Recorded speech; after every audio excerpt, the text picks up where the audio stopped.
Good afternoon. You're listening to Backcountry News and I'm Cordelia with the latest update.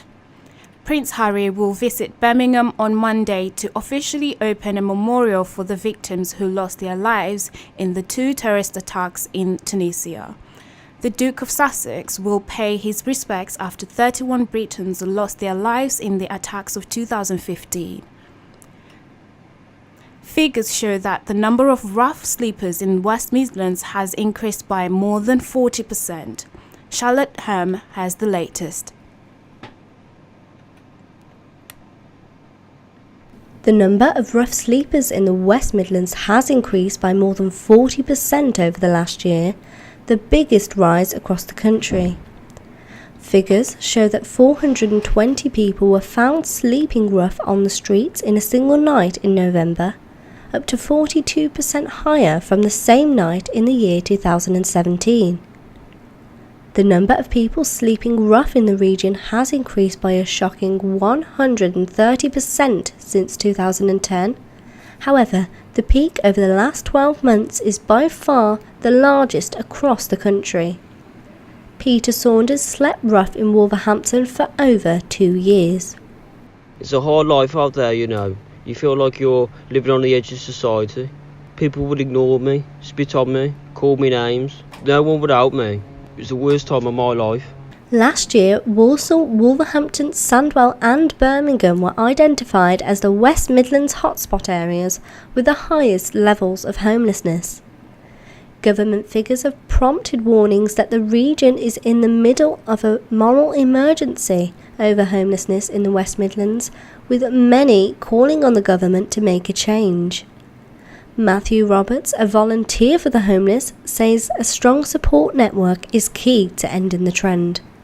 I believe that by coming together to take action to support those who are at risk of or actually homeless, we can end homelessness. In response to the statistics, local authorities have insisted that dedicated plans are in place which offer support to people sleeping rough, and further investment has been secured to help organisations who are combating homelessness. I'm Charlotte Lem, reporting for Black Country News. A man who lost the ability to talk in a car crash has been given his Black Country accent back thanks to a regional voice computer. Jack Smith, originally from Wolverhampton, was badly injured in a car crash when he was 7 years old. He had been using the standard generated voice, which he said sounded posh and boring. But the 21-year-old is proud of his Black Country roots and said it's like a dream come true. Canuck has opened its doors for their first LGBT bar. The bar owner is hoping to change the stigma surrounding the LGBT community with a positive impact.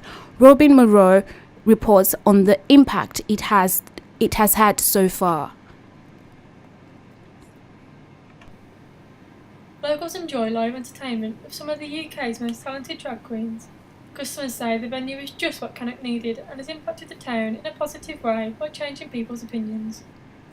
For the weather update, this afternoon will be dry and warm with plenty of sunshine, light winds. Clear skies at first this evening and into the first part of tonight with patchy fog reforming, clouding over from the west later, making for a murky end to the night. That's all for me, but stay tuned, you're listening to Black Country News.